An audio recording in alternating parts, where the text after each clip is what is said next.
So let's take a look at the week 8 signature assignment and video response that you're going to be doing this week.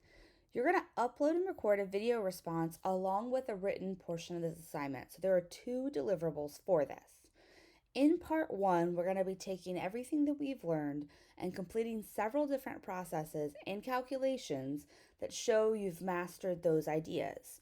So we're going to study the relationship between height and weight of people that you know. And to do that, you're going to need to collect a sample of 9 people using a systematic sampling method. So first of all, let's revisit systematic sampling. If you're doing systematic sampling, it's not just random sampling, it's not convenient sampling. You've got to work on having a system for selecting the people you're going to be using. So when you've done this, you're going to then explain it. So where and how did you collect your sample, and what about the collection method makes it systematic? Then you're going to actually collect the sample and record the data. Now you can record the data in a chart. You could just do it in a list since it's only 9 responses, but I need to see the actual data. Once you've completed those steps, you're going to construct a confidence interval to estimate the mean height and the mean weight. So in order to do this, you're going to have to find the sample mean and standard deviation of the height and find the sample mean and standard deviation of the weight. You're going to have to do both. You can definitely utilize StatCrunch to help you do this. Then you're going to construct the confidence interval for height and the confidence interval for weight. So in order to receive full credit here, I do need to see that you've calculated the mean and the sample deviation, and then you have the final output for the confidence interval, and that has to be done for both of those variables. Then you're going to test a claim that the mean height of people is not equal to 64 inches using the p-value method or the traditional method, which is where we're using the critical values. So I need to see all 6 steps for the hypothesis process here. So you're going to state your null and your alternate hypothesis. You're going to walk through that process. You're going to find the p-value or the critical value, and then you're going to tell me the conclusion. So do you accept or do you fail to reject? And then you need to have a nice little explanation with that. So just like you did in the discussions where you talked about the p-value wasn't high enough or the critical value wasn't met, that's what we're looking for there. Next, you're going to apply what we learned last week and we built on this week with the correlation coefficient between height and weight.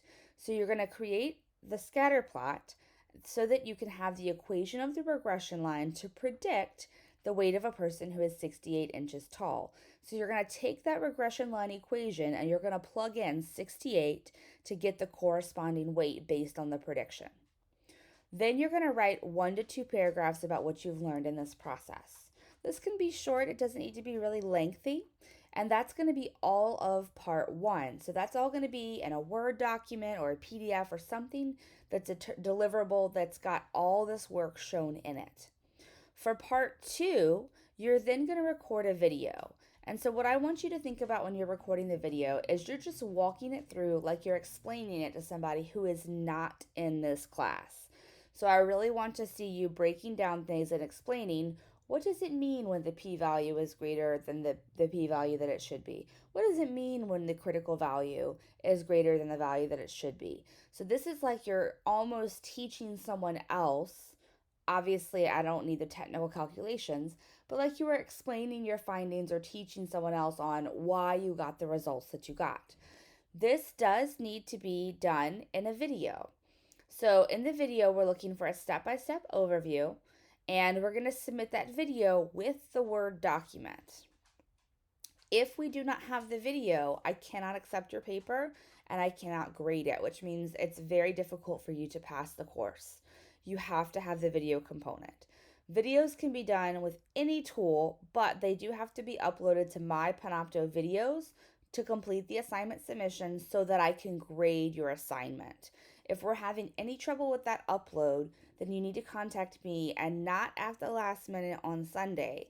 You need to contact me earlier. I will be checking in a lot on Saturday, so I'll be able to get with you and see if there's any issues well before the deadline of Sunday.